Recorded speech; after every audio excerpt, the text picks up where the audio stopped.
We all know the importance of questions, particularly from a student to a teacher, in the learning process.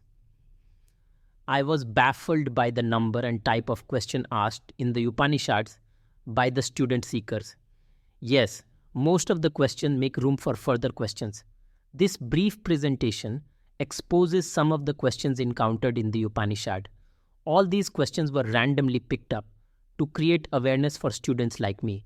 It is impossible to bring out all the questions in one session, considering the complex and diverse nature of the question. Let us enjoy the quality and depth of these questions now. Does question kindle learning? Yes. All the teachers will vouch for it. Some of the Upanishads are structured in question and answer format, but the questions are beyond the ordinary. Sure will make students curious and also take students to the next step. With little exposure to Upanishad text, one will encounter many questions covering wide topics from birth to death and in between and beyond. In short, it can be classified as a manual for the adventure of every kind, to know the unknown as to know the knower. It can't be experienced by knowing only. Being and becoming is the key.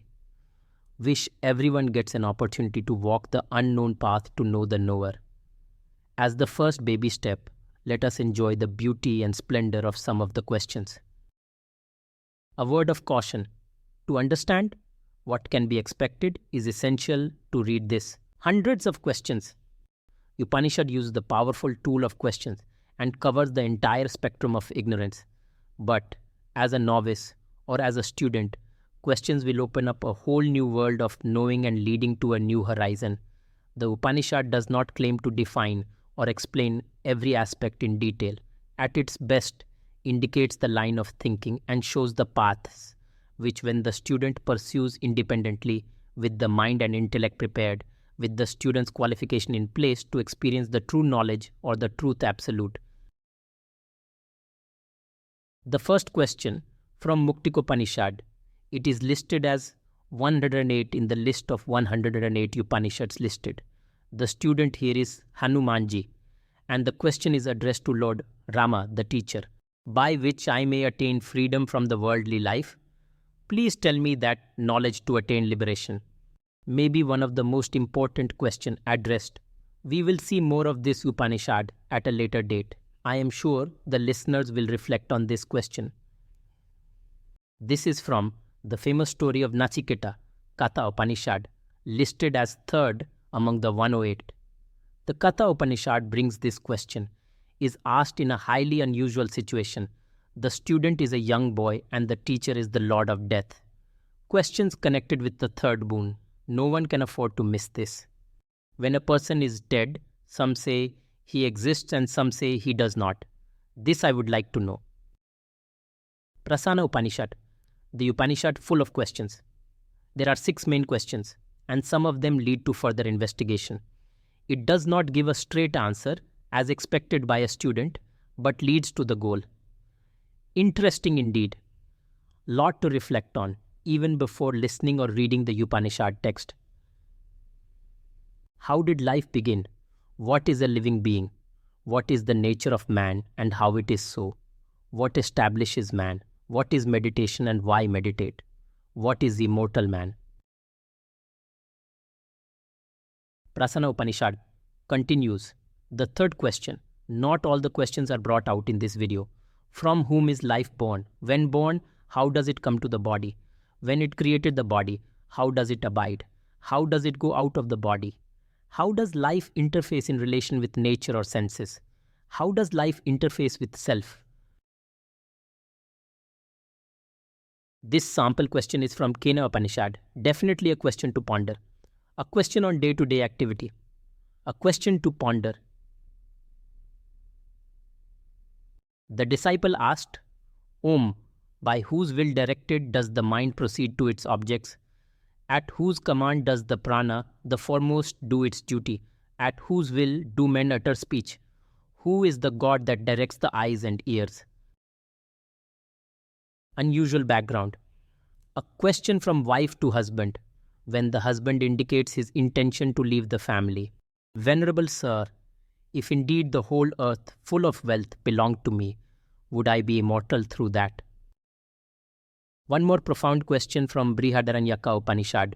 By what means does the sacrificer free himself from the reach of the bright and dark fortnight? The bright and dark fortnight refers to the moon. The question was addressed straight to the creator, Brahma. It mentions a secret. What is it? Worth fleeting on that. Kaivalya Upanishad, liberation while living. That is the subject. Quite interesting to know the concept behind it. O Bhagavan, teach me the highest science of reality, cultivated by the good people, which is ever hidden secret for man, a knowledge by which a wise man, discarding all sins, can reach the highest Purusha. Now we come to the Upanishad with a maximum number of questions. Yes, it has 41 questions to be precise. It is 34th Upanishad, listed among the 108 Upanishads. Who is Iswara? Who is Paramatma? Who is Prakriti? What is ignorance? What is action? What is inaction? What is pleasure? What is pain? Who is wise? What is supreme state? What is to be rejected? Mundaka Upanishad. Householder, Saunaka approached the sage Angirasa in a manner prescribed and asked, O Lord, what should a person know so that everything becomes known to him? The key word is what one should know to know everything. Isavasya Upanishad. What grief can there be to him who sees oneness everywhere? The answer to this question looks obvious, but that is knowing. But about being. Interesting questions, listed as first among 108 Upanishads listed. We now come to 108th Upanishad, Rama to Hanuman, an amazing question from the teacher, addressed to humanity through Hanumanji. If a person is not disgusted with the foul smell emanating from one's own body, what other cause of detachment can be prescribed? The body is impure and the indweller is very pure. When the difference is known, for whom should purification be prescribed? Question from Kenopanishad. Like any other Upanishad question, a lot of attention is required to understand the question. What cannot be seen by the eye, but by which the eyes are able to see? Golden words taken from Isavasya Upanishad. The face of the truth is covered by the golden lid. Remove, O sun, that covering for me, the practitioner of truth, so that I may behold it. Hope you all enjoyed the questions the Upanishad reflected on the knowledge path. I am also sure the path to know the knowledge will be joyful and give an opportunity towards being in its essence. My thanks to all the Swamijis, authors, teachers, publishers, for delivering it at my table, trying to know things as they are. Verily, miles and miles to go, nothing is mine. Happy if you download it, copy it and circulate it. But do reflect on it. This is the first of many short presentations planned. In the next presentation, we will have a brief review of Vedic literature before moving on to Upanishad.